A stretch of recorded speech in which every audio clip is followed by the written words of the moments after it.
Bom dia, boa tarde, boa noite, dependendo onde você está no mundo. Meu nome é Isabela Espíndola e eu trabalho na IWA. Nós estamos hoje aqui reunidos para fazer a segunda sessão do lançamento do nosso Call to Action em fortalecer as questões de água e saneamento dos sistemas regulatórios. E aqui na tela você pode ver todos os nossos speakers, todos os nossos palestrantes que estão engajados nesse evento. Alguns participaram da primeira sessão, na parte da manhã, enquanto outros vocês vão poder conhecer um pouquinho mais sobre eles durante essa segunda sessão. Próximo. Antes da gente começar, eu gostaria de passar algumas informações administrativas sobre a sessão de hoje. Esse evento está sendo gravado, como vocês podem ver aqui na tela, e ele vai ser disponibilizado de forma online, tanto na plataforma da IWA quanto da WHO, e também em conjunto com as apresentações de slide. Em relação às responsabilidades de permissão, elas são dos speakers, dos palestrantes, e qualquer opinião, hipótese, conclusão ou recomendação que seja envolvida nessa apresentação, ela não necessariamente reflete a opinião tanto da IWA quanto da WHO. Próximo. Caso vocês tenham questões e dúvidas, por favor, encaminhem pela função de Q&A, do Q&A Box. Essas questões vão ser avaliadas, vão ser consideradas pelos palestrantes. Se vocês desejam encaminhar alguns comentários gerais ou até mesmo se apresentar, por favor, utilizem a função de chat box. Nós não vamos ter como atender as opções de levantar a mão e todos os microfones dos participantes estão em forma silenciada. Próximo. Bom, vocês já devem ter percebido que essa sessão está sendo em múltiplos idiomas. Então, nós estamos disponibilizando a interpretação tanto em português, inglês e espanhol, e vocês podem selecionar o idioma que vocês preferem, utilizando essas recomendações que estão nos slides. Próximo. Bom, agora podemos finalmente começar da nossa sessão, depois dessas questões administrativas. Próximo. Aqui no slide eu tenho uma agenda de como que nós organizamos essa sessão, então começamos com essa abertura, teremos um keynote address, que será por vídeo, depois um painel de discussão, há um segmento interativo, uma parte interativa entre participantes que são considerados nossos core partners, o Q&A, e depois a WHO vai apresentar esse Roadmap for Advancing Sanitation Regulation, e por final teremos a sessão de fechamento. Próximo. E, também de tudo, eu gostaria de disponibilizar desde o começo o link para vocês fazerem o download do Call to Action. Então, ele está disponível tanto em inglês, português, espanhol, russo, árabe e francês. E ele está disponível no site da IWA, no site da WHO e também no site do Call to Action, que vai ser disponibilizado também o link no chat. Próximo. E falando um pouco do evento, esse evento ele é a parte final, né, o lançamento oficial do Call to Action, e ele veio ressaltando ainda mais todo esse processo que tivemos de elaboração e desenvolvimento desse documento. E ele demonstra a importância que a nossa sociedade tem em avançar ainda mais os sistemas de água e saneamento em relação à sua regulamentação. Ele também está trazendo as perspectivas dos parceiros, tanto dos que estiveram dando apoio e os que estiveram mais engajados na elaboração do Call to Action. E nós visamos, né, como objetivo, mobilizar a participação de fazedores de política, de reguladores, mas de todos os stakeholders que estão engajados nessa plataforma do Call to Action, para a gente continuar tanto as ações de advocacy quanto de lobby. E é demais também de ampliar esse engajamento. Próximo.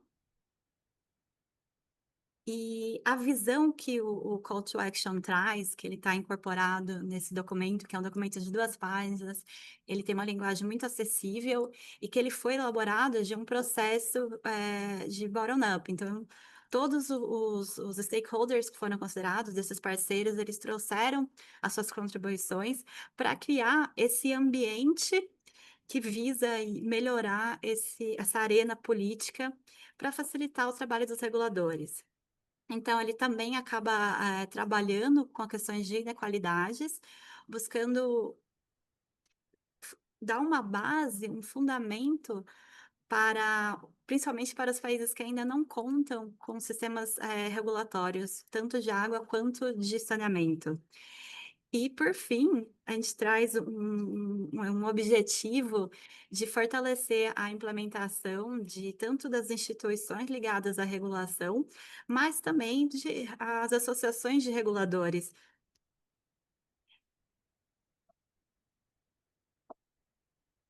Obrigada, Dave.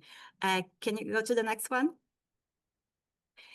Bom, e aqui é a nossa linha do tempo de relação ao desenvolvimento do Call to Action. Então, o nosso trabalho não é um trabalho de hoje, ele não está sendo lançado agora, ele vem aí de 2 anos atrás e que ele se resume, ele se concretiza nesses documentos que estão disponibilizados para vocês para download. Próximo. E com isso, eu gostaria de passar a palavra para o Bruce Gordon, o chefe da unidade de água, saneamento, higiene e saúde da WHO, para acolher-os nessa primeira parte. Bruce, I will hand over to you. Okay, thank you so much, Isabella. Obrigado, Isabela. É um prazer estar aqui. Você mencionou a linha do tempo e a gente vem esperando esse dia já há alguns anos, não é? E, em nome da IWA e da OMS, gostaria de lhes dar as boas-vindas, e em nome dos 40 parceiros, até mais, que ajudaram a moldar essa chamada para ação. E eu sei que muitos de vocês estão participando, e claro que agradecemos a sua participação aqui nessa sessão. Podem se fazer essa pergunta: por que agora? É verdade, sim, é um momento de virada, um momento crucial. Através do monitoramento, nós sabemos que os serviços de água e saneamento devem ser seguros e não estamos nos trilhos. Conforme os anos passam, estamos atrasados para atender os ODS. E vale a pena notar que é uma época muito desafiadora para os tomadores de decisão. É um ambiente fiscal muito difícil, há prioridades que concorrem entre si, há muita coisa acontecendo no mundo, francamente falando. E sobre isso nós temos ainda a mudança climática, urbanização, desigualdades crescentes, e tem muito aí para a gente lidar. Todo mundo que quer estabelecer política sabe disso.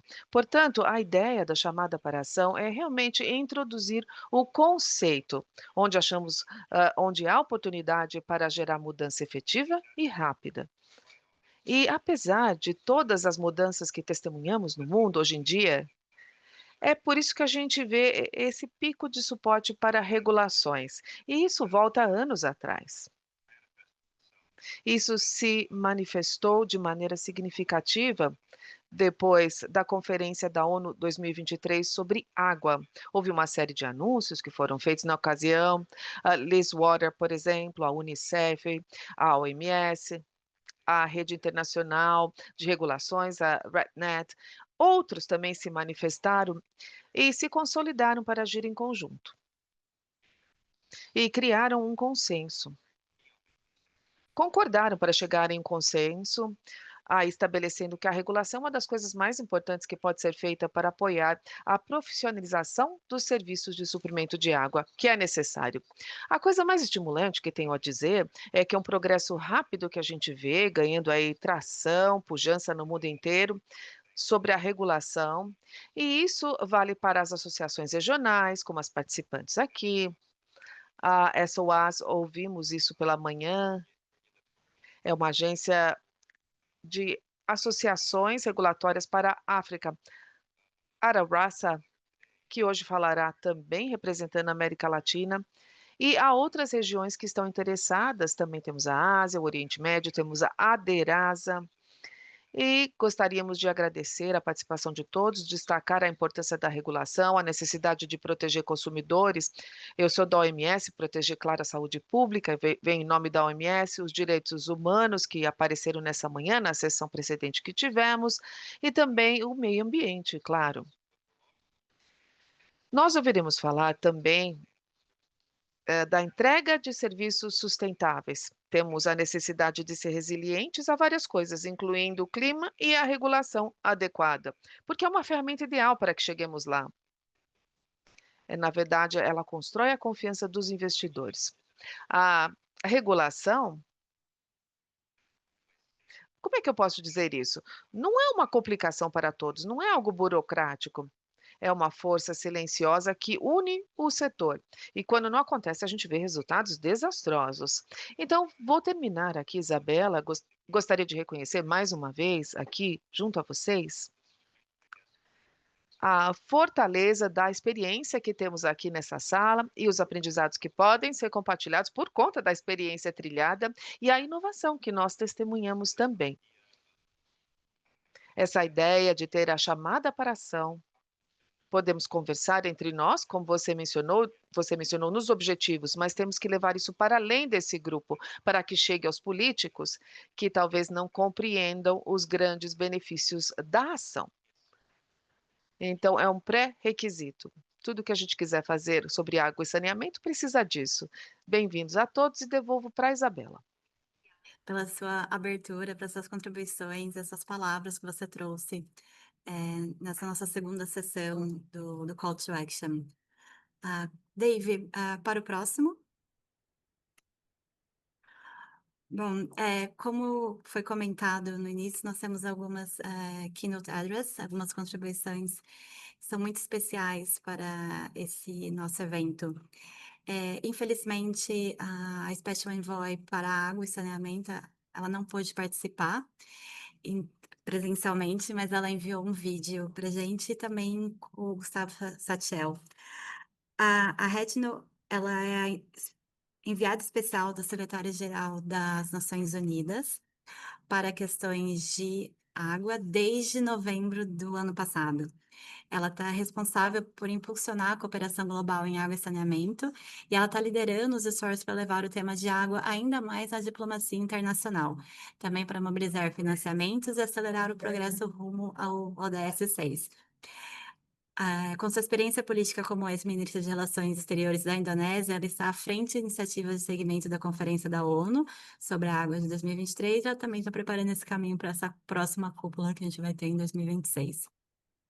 O Gustavo Salchel, ele foi assessor estratégico para abastecimento de água e saneamento, como líder global no Banco Mundial desde 2019 a 2024. Então, ele promoveu tanto o conhecimento técnico e as práticas operacionais em áreas como regulação de serviço. Ele apoia muito o desenvolvimento desse call to action, mas também com questões de segurança hídrica urbana e adaptação climática. E agora, atualmente, ele continua a compartilhar essa vasta experiência que ele adquiriu assim, ao longo da situação na América Latina e também pela África, né, pelo Banco Mundial, e compartilhando também a sua trajetória anterior em cargos de liderança no setor hídrico na Argentina.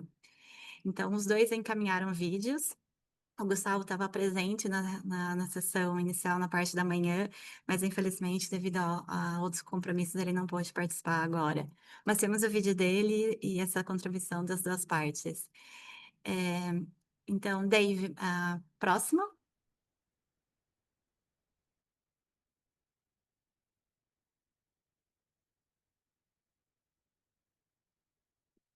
Colegas e participantes, parabenizo a OMS, a Associação Internacional de Água, pelo lançamento da chamada Global para Ação para fortalecer a regulação de suprimento de água e de sistemas de saneamento. Essa chamada global representa um momento crucial para o esforço global de garantir o suprimento de água e de sistemas de saneamento para todos. Apesar do progresso que já atingimos, mais de 2 bilhões de pessoas não têm acesso à água potável, mais de 3,5 bilhões de pessoas ainda não têm acesso a saneamento seguro.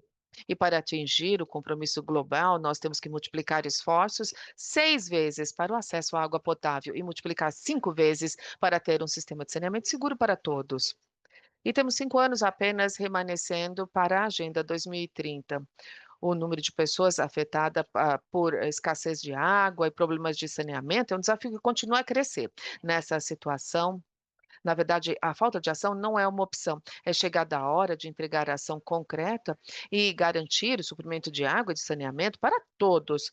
Fortalecer sistemas de água, sistemas regulatórios de água e saneamento vão possibilitar o progresso nesse setor, no setor de água e saneamento.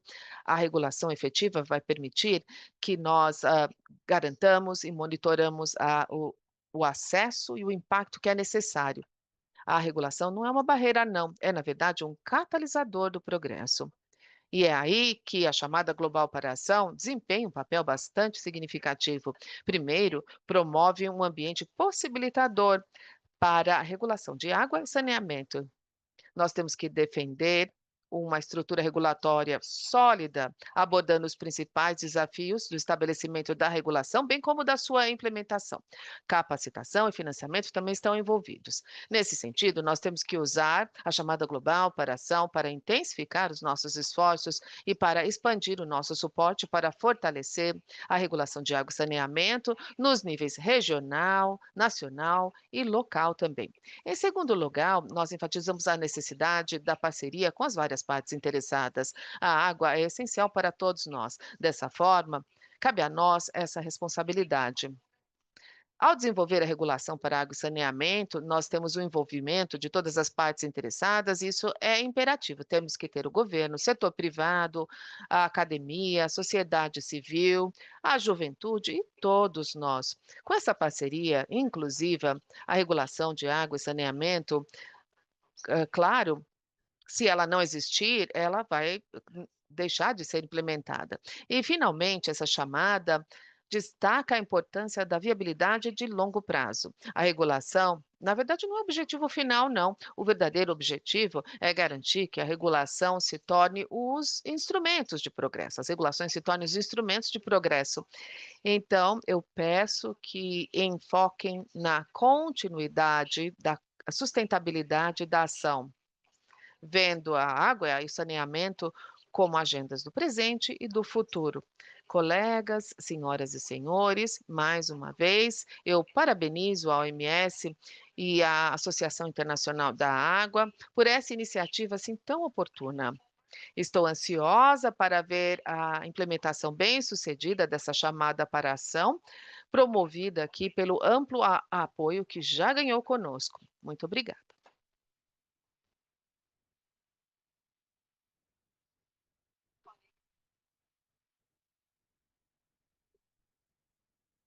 Bom dia, prezados colegas. Agradeço ao OMS e à IWA pelo convite para participar nessa reunião, nessa chamada para ação. É uma honra.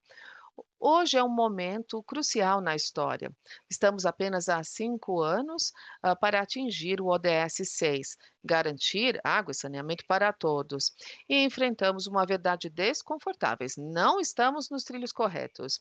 Eu não vou repetir o que os outros palestrantes já disseram. Primeiro, nós temos a regulação que impulsiona o acesso universal. Em segundo lugar, a regulação garante também a sustentabilidade financeira. Em terceiro lugar, a regulação melhora a qualidade de serviços e a responsabilização. Vou ser claro, a regulação não é apenas algo que é burocrático, na verdade, é a espinha dorsal de serviços sustentáveis de água e saneamento. A pesquisa do Banco Mundial em 40 países mostrou que a regulação efetiva ela serve como uma ponte crítica entre as intenções de políticas e a entrega dos serviços de fato. E isso foi confirmado pelo trabalho que foi realizado por muitas das organizações representadas nessa chamada para ação, e aqui hoje a Aderasa, Exawas, IWA e Water, entre outros. Mas o enfoque da minha intervenção aqui hoje será abordando a crise. porque está no âmago aí dessa chamada para a ação. Primeiro, não estamos apenas enfrentando uma crise hídrica, nós confrontamos várias crises interconectadas, que tornam os governos, a governança efetiva, algo essencial. Vou abordar algumas crises. A primeira é a mudança climática, claro. Os recursos hídricos ficam imprevisíveis cada vez mais. A regulação fornece a estrutura para manejo adaptativo, a gestão da demanda e planejamento resiliente da infraestrutura. Sem isso, as concessionárias não podem fazer investimentos de longo prazo que são necessários para a adaptação climática. O segundo é a urbanização rápida e a pressão que ela exerce sobre as concessionárias para que continuem a expandir os serviços para novas áreas. Sem a regulação, não existe estruturação e não existe aí o raciocínio para as concessionárias abordando a necessidade das pessoas que chegam às cidades. Em terceiro lugar, olha, isso, na verdade, às vezes não é levado em conta. Nós temos as restrições fiscais e financeiras. Nas crises atuais, os recursos públicos, isoladamente, não podem financiar o acesso universal. A regulação é o ponto-chave para destravar aí a finança privada e mesclada, oferecendo a certeza e a mitigação de riscos que os investidores exigem. Quarto, a fragilidade política torna a regulação ainda mais crucial.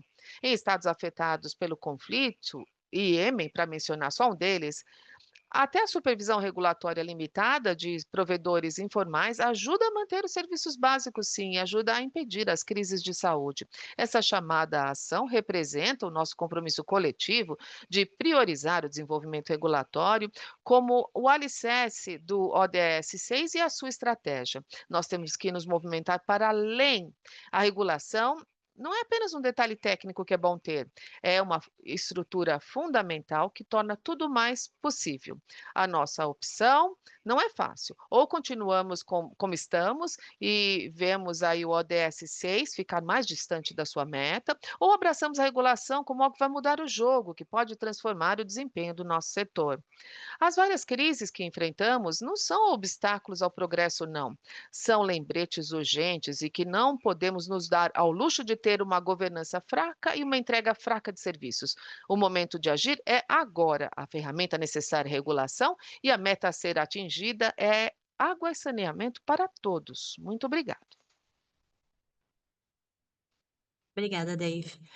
Com isso, eu gostaria de passar para a nossa segunda parte do evento, com o nosso painel de discussão. E com isso, eu convido o Juan Martinelli, da Aderaça, e o Kariuki Mug, da WaterAid, para ligarem suas câmeras para a gente começar o nosso painel.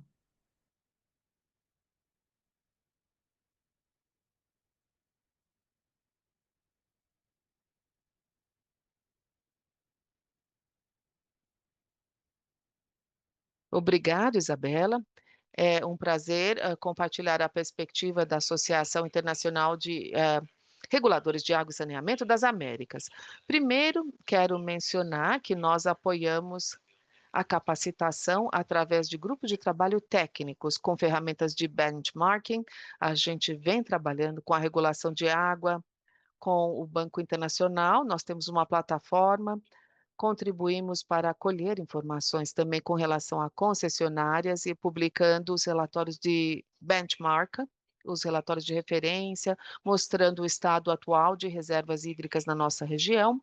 Nós acreditamos nas trocas regionais entre agências reguladoras, desenvolvemos soluções práticas, estamos trabalhando para customizar, para atender a diversidade de abordagens nas agências regulatórias. Temos o chamado para engajamento, estabelecendo estruturas que equilibram a sustentabilidade com o acesso possível. A colaboração regional é essencial, assim acreditamos. Nós podemos expandir as melhores práticas usando recursos técnicos, podemos falar com uma voz coletiva mais forte para legisladores, muitos reguladores na América Latina.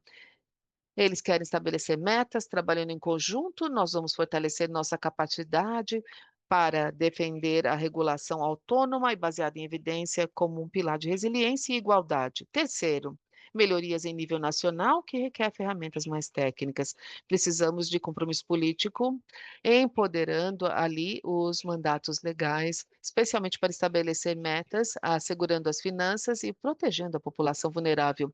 Desenvolvimento do capital humano e plataformas regionais como a Derasa são vitais, parceiros vitais nesse processo. E a chamada para a ação é uma oportunidade para os nossos membros e associados. Nos dá uma linguagem compartilhada, um trabalho compartilhado para promover reformas nacionais com resiliência. Eleva a regulação de uma função técnica para uma função de desenvolvimento. A principal oportunidade é promover o engajamento. O principal obstáculo é a fragmentação institucional e a falta de financiamento para funções regulatórias. Para fechar, vou ecoar aqui o que a gente vem testemunhando aqui com os membros. Quando os reguladores têm autonomia de estabelecer metas de maneira transparente, estabelecer padrões, engajar os usuários, os serviços melhoram, a resiliência melhora e a confiança cresce. A Derasa está comprometida em ajudar a região passar do compromisso para a ação. E nós, claro, recebemos colaborações que são bem-vindas da rede global. Muito obrigada, Isabela. Karaoke.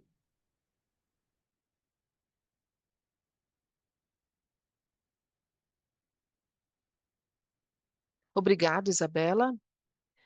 Boa tarde a todos. Sistemas regulatórios fortes estão ligados diretamente ao progresso em sistemas de suprimento de água, o que eu acredito que fortalece os sistemas para que se tornem robustos e resilientes.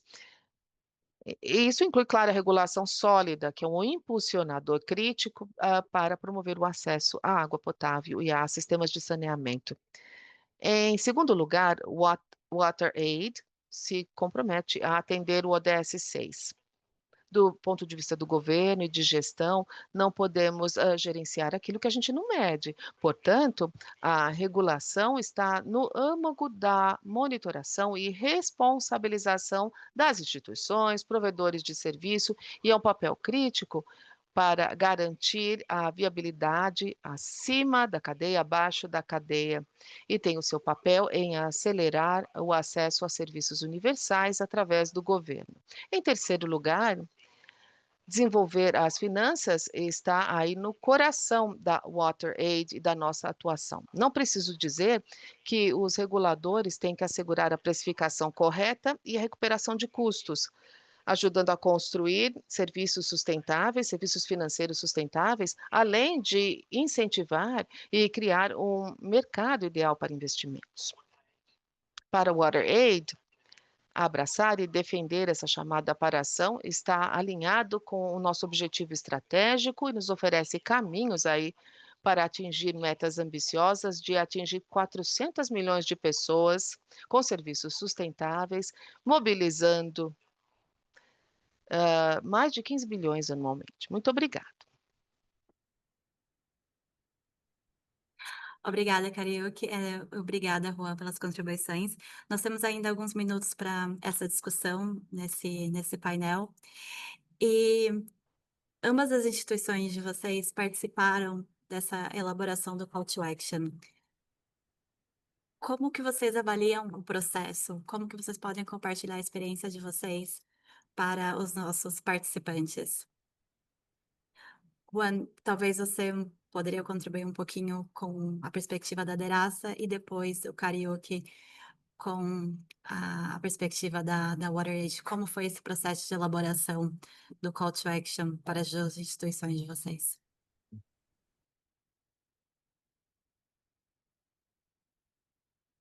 Obrigado, Isabela. Eu acho que foi um processo bastante interessante. Na perspectiva da Aderasa, a oportunidade de trocar com membros do setor de suprimento de água do mundo inteiro, eu acho que isso nos deu novos insights sobre os desafios globais que nós enfrentamos. Percebemos que boa parte dos obstáculos, os requisitos financeiros que precisamos para fortalecer os serviços, para também ampliar o suprimento dos serviços de água, e isso acontece em várias comunidades, os obstáculos são semelhantes. E graças a essa plataforma, Nós, trabalhamos de maneira próxima com os parceiros na África, por exemplo, e começamos a realizar intercâmbios de experiências. Nós testemunhamos como uma plataforma global pode nos oferecer os espaços necessários para aprendermos uns com os outros e também para apoiar os desafios políticos. Nós achamos que as entidades regulatórias, elas precisam expandir a sua independência, expandir as suas capacidades técnicas para oferecer serviços de confiança para as comunidades e também para as concessionárias. Não de maneira, assim por dizer, litigiosa, mas de maneira colaborativa, ajudando a fortalecer o papel dos provedores de serviço. E achamos que esse processo nos trouxe vários insights, né? Nos ajudou a falar com o mundo inteiro para aprender coisas novas e descobrir maneiras de enfrentar os desafios de maneira mais efetiva. Obrigada, Juan. Karaoke.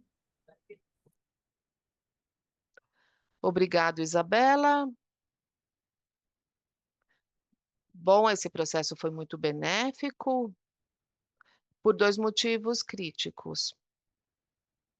Número um, não fomos assim tão ativos no espaço de regulação de suprimento de água. Isso nos deu aí uma plataforma de lançamento, por assim dizer, para colaborarmos com os parceiros e para aprender o que vem acontecendo aí no setor e poder contribuir para tudo isso durante a emissão e desenvolvimento do documento. Nós vemos uma grande oportunidade para nós.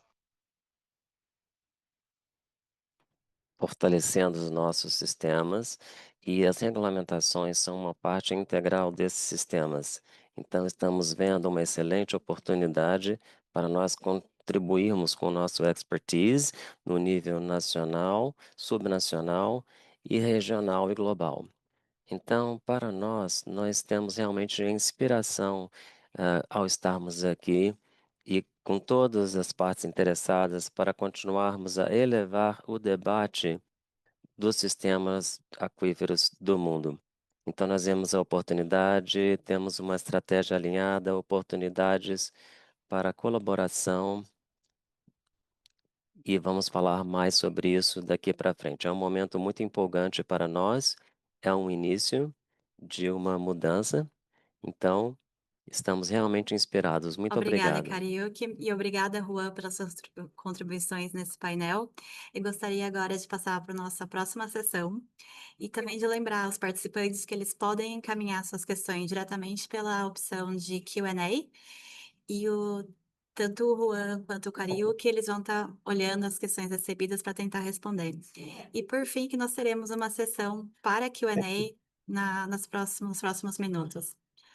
Dave, próximo. Perfeito, obrigada, Dave.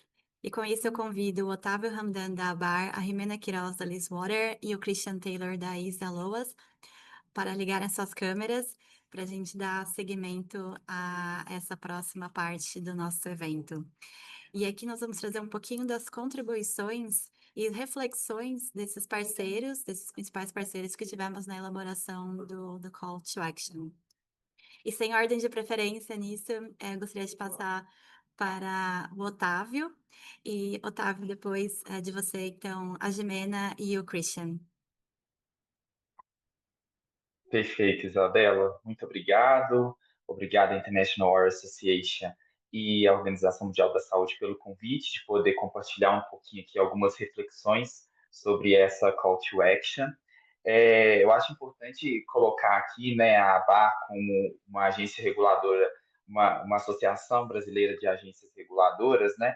Ela vem trabalhando muito para ser um coordenador desse processo é, no Brasil, né? A nossa ideia aqui como associação é realmente pegar esses pontos que estão sendo trazidos, né, pela Call to Action, para a gente tentar aplicar e disseminar isso dentro do nosso país. A gente entende que a coordenação dessas atividades ela é o ponto-chave para a gente conseguir efetivamente fazer que a Call to Action saia do papel e seja efetivamente vivida nos países, né, e ao redor do mundo. Então, a nossa percepção é que a ABAR vai assumir, né, de certa maneira, essa coordenação para a gente colocar todos os stakeholders para discussão dos pontos e ver o que cada um dentro do nosso escopo brasileiro vai poder fazer para realmente tirar do papel todos os pontos que foram assinalados ali neste documento, né? E aí, um primeiro passo que a gente vai tomar, né, é uma primeira iniciativa, no final desse ano, né, entre os dias 26 e 28 de novembro, nós vamos realizar o Congresso da ABAR, é o maior congresso de regulação do nosso país, onde destinaremos uma sessão específica para tratar sobre os pontos trazidos nessa Call to Action. A ideia é colocar, né, todos os atores envolvidos para discutir e dali a gente conseguir delinear qual que é o papel que cada um vai trazer, né, vai contribuir dentro desse escopo, o que nós já avançamos, o que nós precisamos de avançar, para que de fato a gente consiga universalizar os serviços do nosso país. O Brasil ele tem um escopo um pouco diferente, vamos dizer assim, né, em termos de regulação. Temos aí a ODS a ser perseguida, né, mas também temos metas nacionais que foram colocadas através de leis, de padrões estabelecidos pela nossa Agência Nacional de Águas e Saneamento Básico. Então, estamos perseguindo esses dois objetivos, né? Um objetivo mais internacional, vamos dizer assim, através do ODS, e objetivos mais nacionais que foram trazidos pelas nossas leis federais e resoluções emitidas pela nossa Agência Nacional. Eu acho que preliminarmente, como um preâmbulo, Isabela, seria isso, e a gente vai seguindo aqui para as discussões. Muito obrigada, Otávio. Jimena? Thank you, Isabella. Thank you, Iwa and WHO. Isabela, muito obrigado, OMS, pelo convite. É muito útil ouvir as experiências compartilhadas pelos palestrantes como Carioca e Juan, porque eu acho que eles confirmam o fato importante do fortalecimento das questões ligadas a saneamento e água. Nós podemos perceber o comprometimento. Então, como parceiro, nós estamos orgulhosos de dar apoio ao Call to Action e também a contribuir com ferramentas práticas que possam ajudar a fazer esse fortalecimento regulatório uma realidade. Uma das nossas contribuições-chave seria o WaterGolf, que é uma ferramenta para fazer o design de acesso, benchmarking e aumentar a governança nos sistemas de água e de saneamento. E eu acho que alguns países aqui presentes conhecem o WaterGolf, que é essa ferramenta. Então, esse WaterGolf começa com uma autoavaliação que permite a cada instituição a ter um diagnóstico para saber onde elas estão e, mais importantemente, como melhorar. Então, não é apenas uma ferramenta de mensuração, mas é um roadmap para a ação, do ponto de vista institucional e legal, para melhor criar uma coordenação e capacitação. Já o comentado, 8 países, como Portugal, Moçambique, Peru, Belize, Brasil, Paraguai, Bolívia e Cabo Verde, já completaram essa primeira análise. Então, agora está desenvolvendo um plano de ação baseado em dados validados. Então, esse é onde o Call to Action e o WaterGolf estão alinhados, mobilizando esse momento e compromisso, e o WaterGolf equipa os países com conhecimento e ferramentas para agir de maneira estratégica e sistemática. E além do WaterGolf, esse WaterPlace que tem um papel estratégico no fortalecimento dos sistemas globais, porque com o apoio do governo de Portugal, isso foi lançado na coalizão mundial em 2023 em Nova York, na ONU. Ou seja, essa iniciativa complementa e amplifica o compartilhamento da ambição do fortalecimento de questões regulatórias e seus sistemas.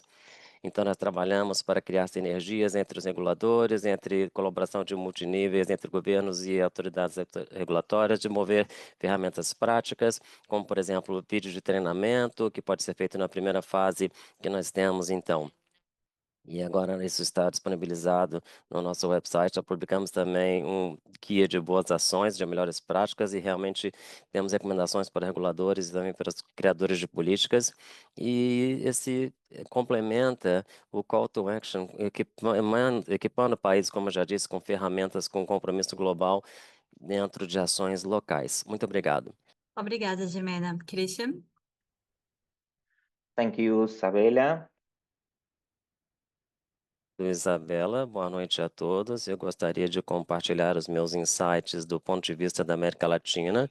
Como vocês sabem, estamos lidando com questões climáticas estranhas, com escassez de água em algumas regiões e, ao mesmo tempo, a demanda de água está aumentando. Então, nós temos poucas coberturas de água e saneamento, especialmente na América Latina. E isso é um contexto ao qual nós temos que adaptar os arcabouços regulatórios, levando em consideração a mudança climática, o uso da água, o reuso da água, soluções com base na natureza, contaminantes emergentes, etc. Nós temos que fortalecer os reguladores, eles têm que ser mais independentes, usando interferência política para ajudar a gerir seus próprios recursos. E também membros, os reguladores, eles têm que ter uma seleção muito bem feita.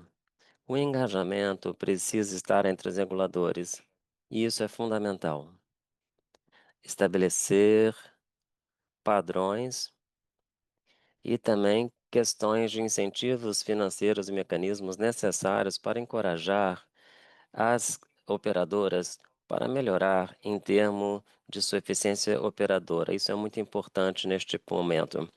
Nós temos que encorajar cooperação intergovernamental para melhor planejamento e também para investimentos estratégicos para lidar com as mudanças climáticas. O nosso desafio é garantir disponibilidade de água para gerações futuras. Em cooperações entre as operadoras e reguladores são necessárias de maneira multilateral entre os bancos de desenvolvimento, governos e a sociedade civil, que é a chave no acesso à água para todos. Então, nós temos uma excelente plataforma da IWA que está trabalhando exatamente neste sentido. E essa é a razão de termos prazer em dar apoio a essa iniciativa. Muito obrigado, Isabela. Obrigada, Christian, obrigada, Gimênia, e obrigado, Otávio. Nós temos alguns minutos nessa nossa sessão aqui, nessa parte do lançamento do Call to Action, e eu gostaria de trazer uma questão para vocês três. Vocês trabalham com diferentes níveis relacionados à regulação. Então, temos aí o Brasil, temos a Argentina e a Gimena, com a questão da Water, tem essa amplitude um pouco mais global. Como que vocês enxergam que esses parâmetros de regulação, eles podem ser centrais para fortalecer tanto a regulação de água e saneamento, e como essas práticas que estão sendo desenvolvidas nesse âmbito mais global podem ser transpassadas para o nível nacional, para esse contexto mais local?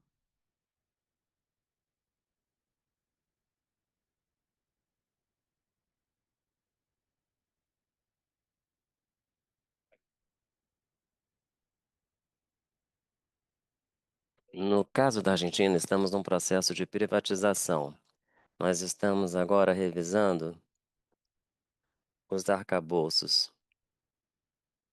Então, neste caso, nós já temos, como já mencionado, os parâmetros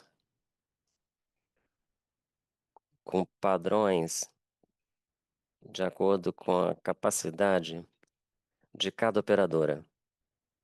Nós estamos trabalhando nisso. Obrigado. Obrigada, Christian.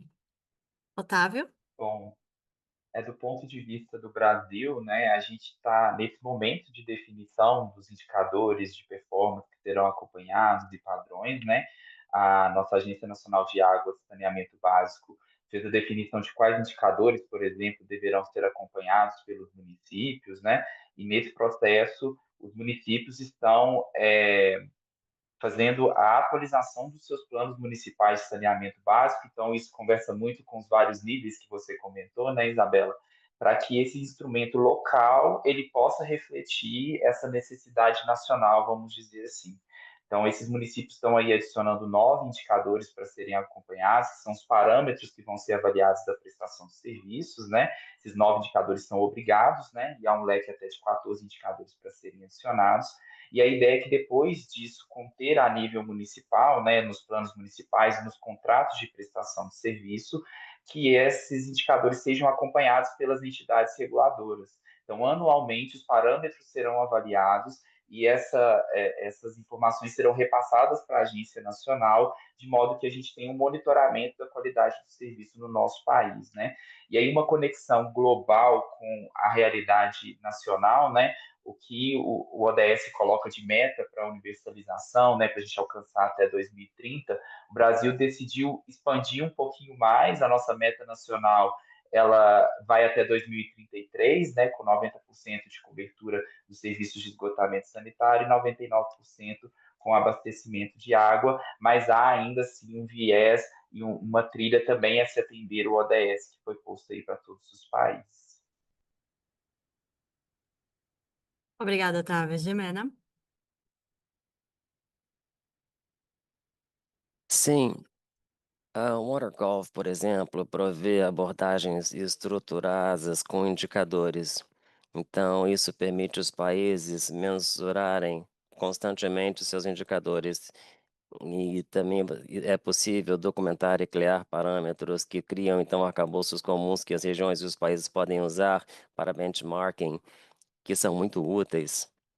E também manter parâmetros que podem estar de acordo com com os contextos atuais, questões políticas e ambientalistas também. Então, o Programa de Treinamento Internacional estão disponibilizados, que estamos lançando também e criando profissionais de vários países, aprendendo e trocando as melhores práticas e acelerando e adotando impactos e as melhores práticas que podem ser escalonadas para o nível internacional. Obrigada, Christian, Jimena e Otávio, pela sua contribuição nesse segmento do nosso lançamento do Call to Action. E agora eu gostaria de passar para a nossa próxima parte, que é realmente o Q&A. E com isso eu gostaria, Dave, a próxima, só mudar de slide. Obrigada. Eu gostaria de apresentar a Kate. A Kate ela é líder de saneamento e água dentro da WHO e ela também contribui bastante para as atividades aqui da IWA como parte da nossa Advisory Board, num dos nossos projetos de saneamento. E nessa sessão, né, nessa parte de Q&A, a Kate vai estar responsável pela moderação das questões. E com isso, eu convido nossos participantes a continuarem contribuindo e colocando suas questões no Q&A. Kate, é com você. Obrigado. Eu tenho algumas perguntas muito interessantes aqui no chat, assim como algumas coisas que foram submetidas anteriormente no momento do registro. Então, vou começar com uma pergunta do Alan Moert. E eu vejo, Otávio, você parece que vai responder isso online, então talvez eu vá pedir a você para responder. Ele está perguntando sobre como é que você acha o equilíbrio entre uma abordagem colaborativa entre reguladoras e os provedores de serviço e as operadoras, por assim dizer, nessa abordagem mais equilibrada? Otávio, fala o que que você acha do equilíbrio correto entre esse relacionamento.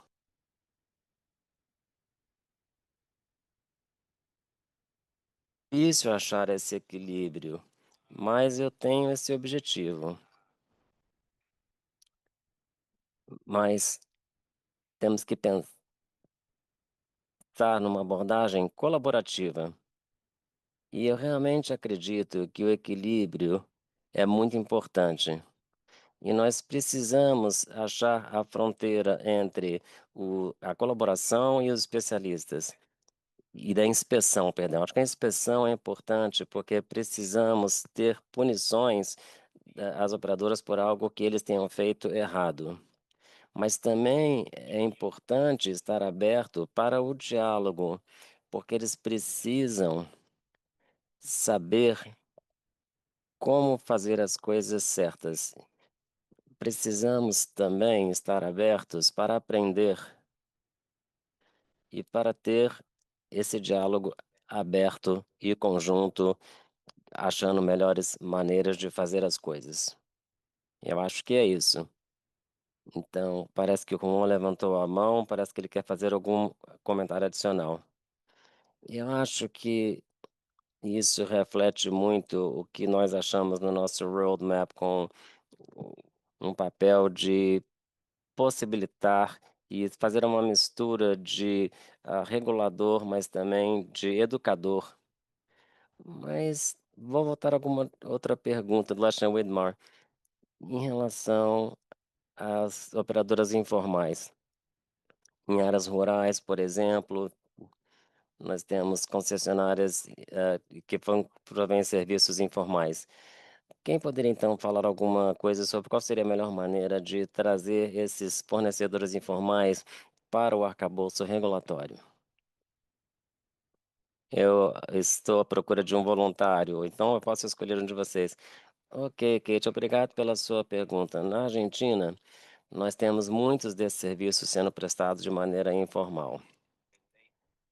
Também na área regulada da AISA, na área metropolitana de Buenos Aires, nós temos mais de 500 serviços sendo providos informalmente com cooperativas, eu sei disso. E seria bom ter alguma normalização dessa situação. Nós temos que nos adaptar, como já mencionei, aos contextos locais, de nada a algo. E agora temos que trabalhar num ponto de padrão intermediário para esse tipo de cooperativa ou de serviços informais, para incluir esses serviços. Porque nós temos uma grande lacuna entre as grandes empresas como a ISA e essas pequenas cooperativas nesta área. Isso faz muito sentido. Eu acho que a mensagem é não empurrar para fora esses provedores informais fora do arcabouço legal, mas ao contrário, trazê-los e reconhecê-los que eles estão preenchendo uma lacuna no mercado de maneira informal. Agora, algumas das perguntas que entraram mais cedo, talvez tenhamos o privilégio de responder questões ligadas a saneamento, porque essa é uma área que realmente precisamos de saber mais sobre essa questão do acesso à água potável. Que tipo de oportunidades vocês enxergam na questão da regulamentação e saneamento, que particularmente em relação ao reuso de água, que eu acho que já tem sido mencionado anteriormente? Em muitos países, esses serviços são difíceis. E este é um grande problema no Peru, por exemplo. Então, com o Watergolf, nós ajudamos, primeiramente, a identificar o problema e entender como que as coisas funcionam e depois criar um arcabouço legal institucional que inclua uma provisão boa desse tipo de serviço. Então, é bom estar nessa cooperação, nesse tipo de serviço e entender o benefício das regulamentações também. Muito obrigado. Agora, linkando isso com o reuso que o Christian mencionou, o potencial em relação à questão da agenda climática para o reuso de água. Mas eu acho que, de modo geral, a resiliência climática é algo que é desafiador e difícil dentro do mundo regulador. Talvez eu possa passar a palavra para você para ter alguma perspectiva sobre alguns dos desafios de se estabelecer um arcabouço institucional em relação a isso, e talvez haja outros desafios até com a mudança climática. Obrigado, Kate. Uma das coisas que nós estamos fazendo na Aresa, nós estamos apostando na inovação para fortalecer os nossos mecanismos. Nós descobrimos que sim, é importante adaptar os arcabouços regulatórios aos novos desafios e especificamente, por exemplo, para a resiliência climática e adaptar nossas coisas regulatórias para encarar esses desafios de uma maneira mais flexível e dinâmica, evidentemente, isso é importante.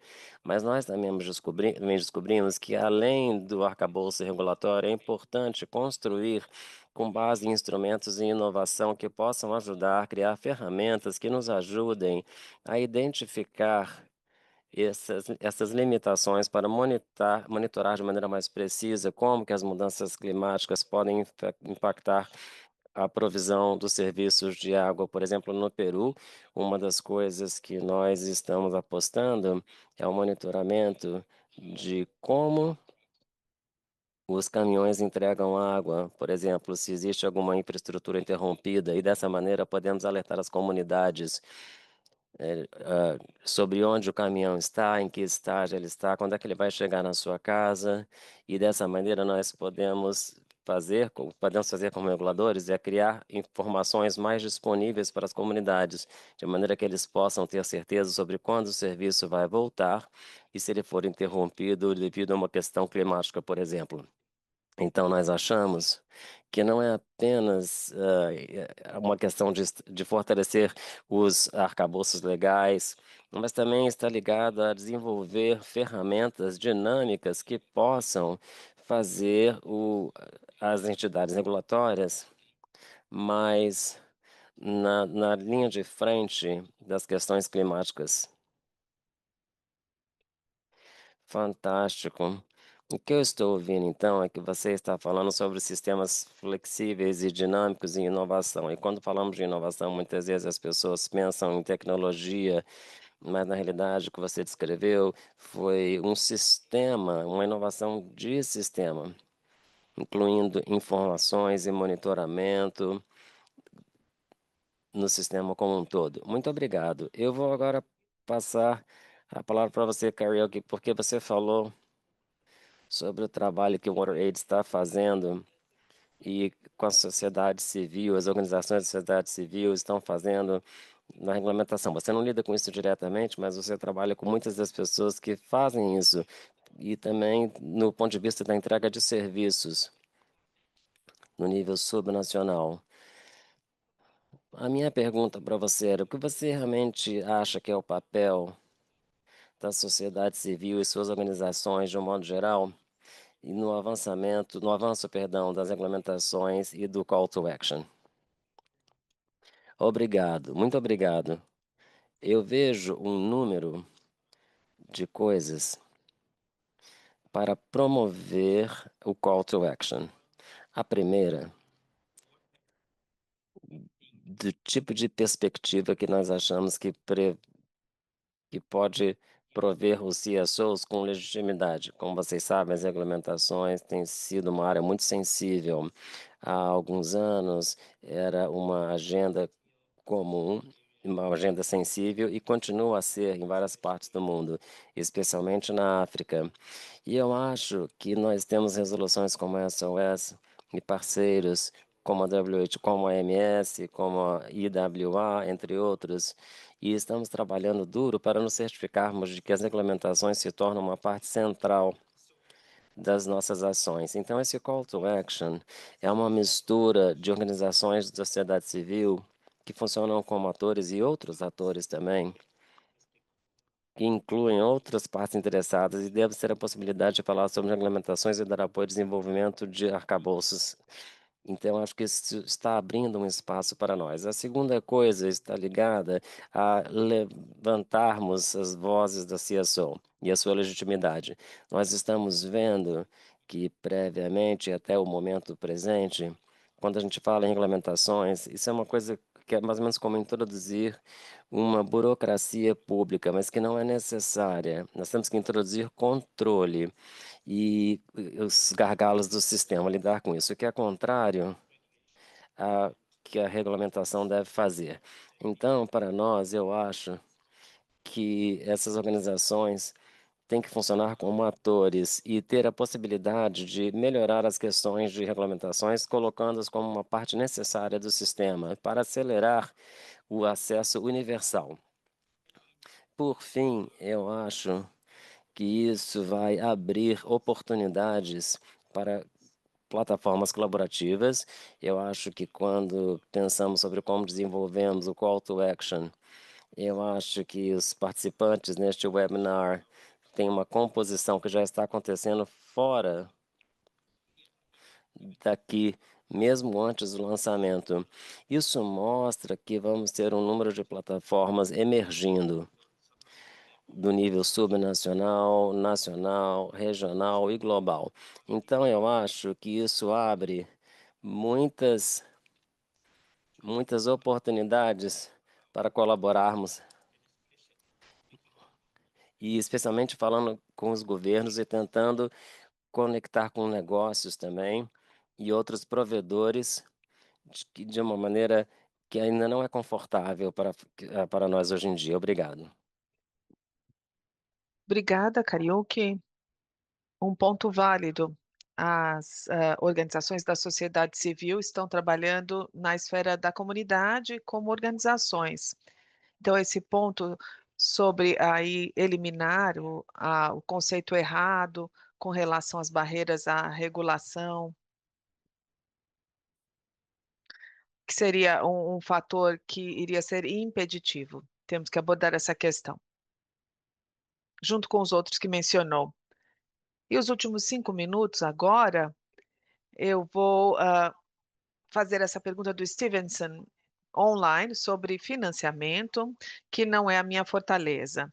Vou direcionar a vocês essa pergunta sobre financiamento e quem se sentir mais confortável para responder, pode responder. A pergunta é: com relação à recuperação de custo e criar um mercado viável, há uma série de instrumentos para mobilizar todos os tipos de financiamento. E há muitos exemplos. Nós temos poucos exemplos que são replicados ou sustentados no setor público ou no setor privado, no domínio público ou privado. A pergunta é: por que destacamos isso quando há outras oportunidades de financiamento voltadas para a eficiência? Assim como qualquer regulação de qualquer mercado, é crítico equilibrar o interesse público também para garantir um caminho confiável para que o capital seja mobilizado de maneira efetiva. Então, a pergunta é: as tarifas, será que farão parte de qualquer finança? Então, essa chamada para ação, como podemos garantir um equilíbrio efetivo nos regimes regulatórios? Desculpa, a pergunta é longa. E as tarifas também para a viabilidade comercial de PPPs. Então, a parte central da pergunta é: como esse equilíbrio será atingido de acordo com os regimes tarifários, com base nos regimes tarifários? Bom, no caso aqui de capital privado, será que alguém gostaria de responder essa pergunta?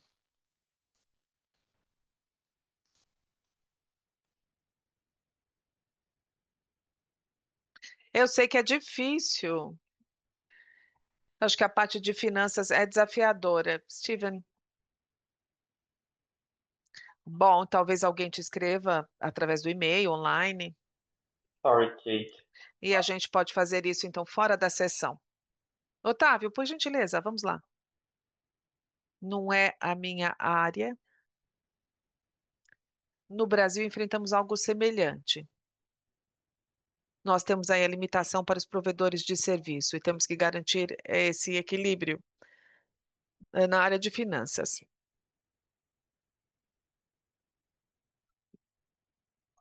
Para os provedores de serviço, o que nós propomos é ajustar o contrato de acordo com a nova estrutura regulatória.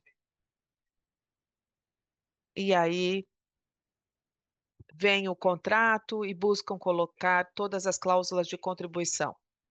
Por exemplo, com relação à chamada para ação, com relação às esferas que têm que estar envolvidas, por conta do desempenho dos provedores de serviço. Não é a melhor resposta, acredito eu, mas é isso que eu vejo, baseado na experiência brasileira. Gostaria de adicionar, eu acho que o Otávio mencionou aí o mecanismo correto. Essa área eu também atuo, mas gostaria de mencionar que a parte regulatória é a interconexão entre legisladores, consumidores e provedores de serviço. Então, existe o papel crítico dos reguladores, que é garantir aí um jogo justo. E isso inclui garantir que os preços estão corretos, que haja a recuperação de custo e um ambiente possibilitador. Ele tem que trazer garantia para os investidores. Em termos das PPPs, as parcerias público-privadas, eu não acho que é uma categoria muito especial, não. Se as agências regulatórias fizerem o seu trabalho corretamente, garantam aí que haja um mercado, garanta aí uma concorrência justa, precificação justa e recuperação dos serviços. E é isso que, na verdade, é um marco de sustentabilidade para todos os provedores de serviço. Obrigado. Muito obrigado, foi muito bem respondido. Uma pergunta difícil. Então, apenas uma pergunta final agora da Rachel Pellis, ligada à pesquisa. Já fizemos muito progresso com o roadmap, vamos ouvir falar sobre isso no Call to Action, mas ainda há lacunas, evidentemente. Do ponto de vista de vocês aqui, quando vocês pensam sobre a pesquisa, qual seria a pesquisa-chave, a questão-chave que seria útil de se ter respondida de maneira a termos, então, um passo adiante nas questões regulatórias? Christian, por favor. Olha, pesquisa, você falou sobre pesquisa. Nós temos muita pesquisa e organizações de pesquisa na América Latina. Nós temos a Associação Interamericana, por exemplo, nós temos a IWA no âmbito global, temos a academia, universidades. Eu acho que nós temos a possibilidade de desenvolver esse tipo de padrão, de desenvolver diferentes padrões para cada tipo de contexto, para cada tipo de região ou situação particular. Agora, uma visão global de sustentabilidade e todas essas questões é diferente, mas com os padrões locais, nós temos que assegurar que todos melhorem em termos de eficiência, porque eu acho que nós podemos trabalhar nisso. Ótimo, muito obrigado. Eu acho que são tantos os elementos ligados à regulamentação, são tantas coisas a serem consideradas em termos de pesquisa, e como você enfatizou, nós temos as abordagens locais e globais que podem assistir nesse sentido. Então, muito obrigado a todos, e agora, neste momento, eu vou, então, fechar esse segmento e passar a palavra para o David Turba, que vai nos dar um resumo do roadmap para avançarmos nas questões de saneamento. Obrigado a todos, e eu vou deixar vocês agora. Muito obrigado, Kate. E, nossa, que intervenções maravilhosas e respostas às perguntas dos nossos colegas durante esse Q&A na sessão antes disso.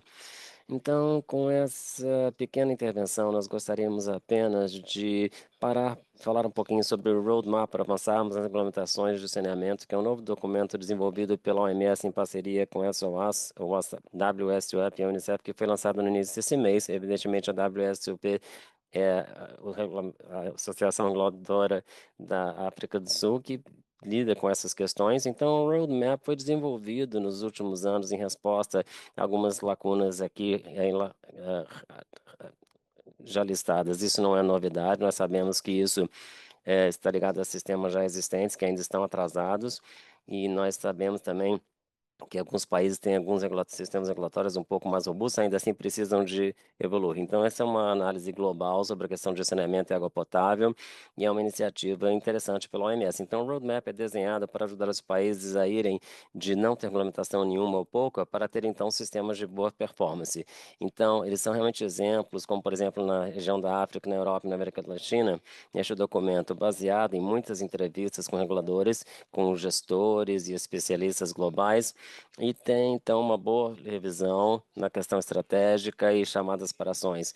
Então, muitos dos colegas que estavam hoje aqui no nosso webinar, durante o dia e agora, deram ajuda nesse documento, e é muito bom ter o Sam Rebel, por exemplo, da WhatsApp, conosco, o que foi realmente muito interessante tê-lo por trás desse documento. Então, é uma ferramenta prática que pode ser usada para implementar ações dentro do contexto do Call to Action. Então, o que está então no coração desse roadmap? Bem, ele é estruturado com 6 passos principais, que é para fortalecer as regulamentações de saneamento. É muito pequena a letra aqui, eu espero que vocês consigam ler, mas como vocês podem ver da esquerda para a direita, nós temos aqui os passos que vão da condução, de revisão, a questões de arcabouço institucional, também pensando nesse mecanismo de responsabilidade nos países, sistemas de dados, capacitação e adaptação a desafios emergentes, como, por exemplo, mudanças climáticas, como ouvimos mais cedo hoje. E cada passo tem um apoio de exemplos práticos e princípios. Então, os países são encorajados a usar esse roadmap de uma maneira flexível, dentro de um contexto, junto com organizações que estão aqui no call hoje, que contribuíram para esse estudo de caso no documento. Então, não é um checklist, mas é um guia que pode ser adaptado para cada país. Como ponto inicial, talvez um país talvez possa decidir que a ação número 3 é melhor do que o outro em relação ao mecanismo. Outros podem sentir que talvez eles precisem começar já a estabelecer questões legais para regulamentações de serviços. E há exemplos de ciclos de vida em diferentes países no documento. Então, como é que isso vai ao Call to Action? Bem, aqui é apenas um exemplo de muitas organizações e colegas aqui no Call talvez tenham atividades e documentos e planos de implementação que possam ser fortalecidos com o Call to Action também como um guarda-chuva para a defesa ou ação pública. Então, o Call to Action tenta passar de compromisso à implementação. Esse roadmap é uma das ferramentas para fazê-lo. Os países também podem usar o roadmap para construir ou refinar seus próprios planos regulatórios. Mais uma vez, o call for action é para questões de roadmaps mensuráveis. E como já mencionado, tem vários exemplos, experiências sobre desafios e oportunidades e sucessos. Então, esses são estudos de caso que são úteis no sentido de criarem plataformas para compartilhamento, capacitação e é uma plataforma que outros podem contribuir também. Então, o mais importante, o roadmap ajuda a trazer a regulamentação dentro de objetivos mais amplos que já foram discutidos hoje. Equidade, em questão de gênero também, resiliência climática, e todas essas são questões centrais ao roadmap e também para o Call to Action. Então, vocês podem ver também aqui na tela um QR Code, como um link também. Evidentemente, se você for para o website dessa base, vocês vão ver, então, aqui escrito na base do slide, vocês podem ter mais informações do roadmap e acessá-lo. Talvez vocês achem isso interessante. Então, com isso, nós gostaríamos de passar a palavra agora para um colega que começou o nosso call hoje, o senhor Bruce Gordon, que é o chefe da seção de saneamento, higiene e acesso à água da OMS. Bruce, a palavra é com você. Permissão apenas aqui para mostrar o vídeo. Caso queiram me ver aqui, deixe-me abrir a minha câmera. Bom, não sei se me dão permissão. Ah, sim, agora me deram permissão de abrir a câmera. Obrigado. Muito bem. Acho que foi o Kariuki que disse que podemos vender regulação como parte do sistema WASH. Eu ouvi direito, né? E eu digo isso, e vou usar essa frase, porque muitas pessoas participantes aqui acreditam na regulação, fazem parte do sistema, são partes interessadas internacionais e entendem o valor da regulação. É por isso que estão nessa reunião, não é? Há outras pessoas que ainda não foram convertidas, espero que agora tenham sido convertidas. A gente viu isso aparecendo nas perguntas técnicas fascinantes, como obter as finanças, regulação mediante as tarifas, a perspectiva da OMS, a perspectiva da saúde pública, na qual estamos interessados. E com essa plateia que temos hoje, todos vocês, nesse caso, nós podemos ter certeza, e vimos isso de manhã também, hoje cedo, no horário de Genebra, nós vimos que houve um grande consenso. Foi interessante verificar os representantes, a sua atuação, representantes de operadoras públicas e privadas, representantes de organizações de desenvolvimento, investidores. e agências de suporte técnico também, todo mundo entendendo, como eu disse antes e como reiteraram aqui, que a regulação realmente é algo que é um pré-requisito para avançarmos. O Gustavo falou do acesso universal também. E aí a pergunta fica: voltamos aí à chamada para ação. A chamada para ação busca resolver questões técnicas. Falamos sobre a prática comunitária, troca de experiências, mas a chamada de ação é levar a mensagem aos governos e aos tomadores de decisão. E é aí que vocês entram, porque nós percebemos que a chamada para ação é uma ferramenta.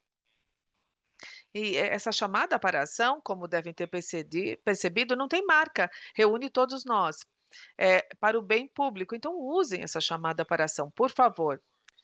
Se quiserem mais apoio, tentando aí fazer o advocacy e argumentar o valor da regulação para aumentar, estender os serviços e se precisarem de apoio crítico para agir junto à função regulatória, que muitas vezes não tem os recursos e não consegue fazer as coisas maravilhosas que deveria fazer, não é?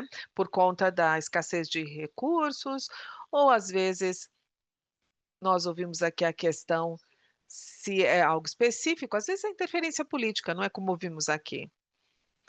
Ou às vezes não tem o mandato que as agências regulatórias deveriam ter. É algo que deve ser feito com a chamada para ação. Então, o que vem a seguir? Quais são os próximos passos? Traga isso para os seus grupos constituintes. Há vários eventos e processos nacionais e internacionais abordando regulação, então a gente espera que seja disseminado. Já foi recomendado como uma boa prática para serviços profissionalizados, também já deve fazer parte de relatórios e avaliações. Saiu da ONU, da Conferência 2023 sobre Água e Saneamento, saiu de lá, e como nós potencialmente podemos fazer ainda mais. Houve discussões nos bastidores, na reunião da ONU 2026 e nos processos preparatórios para chegar lá, né, que será em 2026. Então, nós temos que pegar essa chamada para ação e usá-la. E ver a OMS como se fosse um secretariado que vai continuar a promover e apoiar todos vocês. E todos acreditamos nisso juntos. Isabela, agora eu vou deixar com você para que você agradeça as pessoas certas, ok, Isabela? Mas agradeço a você, Isabela, muito obrigado. Fiquei muito satisfeito com o nível das discussões hoje, mostrando toda a ambição e a paixão que nós testemunhamos, mesmo nessa época no mundo na qual estamos, com a escassez de recursos. E enfrentamos, sim, desafios.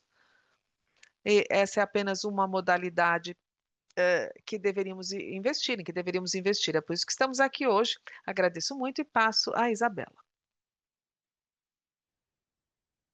Obrigada, Bruce. E você me deu um desafio em incluir todas as pessoas que estiveram nesse processo, mas todas tiveram um papel muito relevante nesse processo inteiro de elaboração, desenvolvimento, do Call to Action. E agora nós temos o trabalho de divulgar, de promover e de trabalhar na parte de advocacy desses documentos que estão aí disponíveis em diversos idiomas. E eu acabei olhando aqui na nossa lista do site, né, do Call to Action, foram mais de 40 parceiros que estiveram envolvidos nessa elaboração e não somente reguladores. Então, todas as partes interessadas no desenvolvimento do Call to Action estavam presentes nesse processo todo. E, mais uma vez, eu gostaria de agradecer, então, a todos que estiveram envolvidos, os participantes da sessão, tanto na de manhã quanto agora na de tarde, de lembrá-los que o Call to Action ele está disponível para ter o download dele e de vocês estarem compartilhando e promovendo e também discutindo sobre ações de como que a gente pode ainda levar ainda mais essa agenda nesses próximos anos e também como o Dave comentou e o Bruce comentou com relação na própria Conferência da Água das Nações Unidas. Próximo slide. E com isso, eu gostaria de concluir essa segunda sessão do Call to Action e agradecer a todos pela participação, pelas questões que nós recebemos dos nossos participantes, e eu espero que vocês tenham gostado. Os materiais vão ser disponibilizados online, e nós estamos também disponíveis caso vocês tenham alguma dúvida ou comentário em como contribuir ainda mais para essa disseminação do Call to Action. Muito obrigada!